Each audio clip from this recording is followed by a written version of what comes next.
বাবা নিজের ছেলের সাথে দেখা করতে শহরে এলো, গিয়ে দেখলো তার ছেলের সাথে একটা সুন্দরী মেয়েও থাকে।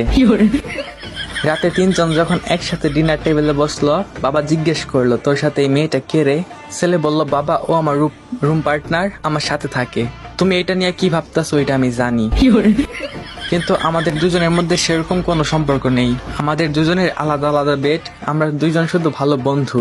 বাপ বলল, আচ্ছা ঠিক আছে। পরের দিন বাপ নিজে গ্রামে চলে গেল। এক সপ্তাহ পর মেয়েটি ছেলেটিকে বলল, শোনো, গত রবিবার তোমার বাবা যে প্লেটে ডিনার করেছিলেন ওই প্লেটটা খুঁজে পাচ্ছি না। আমার সন্দেহ তোমার বাবাই ওইটা নিয়ে গেছেন। ছেলেটি রেগে গিয়ে বলল, সেটা এসব কি কথা? তুমি আমার বাবাকে চোর বলছো? মেয়েটি বলল, তা না, কিন্তু তুমি একবার তোমার বাবাকে জিজ্ঞেস করে দেখো। জিজ্ঞেস করতে আপত্তি কিসের?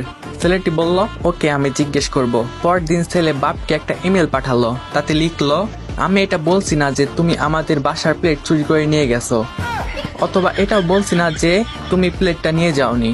মানে যদি ভুলবশত প্লেটটা নিয়ে গিয়ে থাকো তাহলে প্লেটটা ফিরিয়ে দিয়ে যেও। ওইটা ওই মেয়েটির খুব পছন্দের প্লেট, ইটি তোমার ছেলে। 1 ঘন্টা পরই বাবার জবাব এলো, আমি এটা বলছি না যে তোর রুম পার্টনার রাতে তোর সাথে ঘুমায়, আবার এটাও বলছি না যে ওই মেয়েটি রাতে তোর সাথে ঘুমায় না।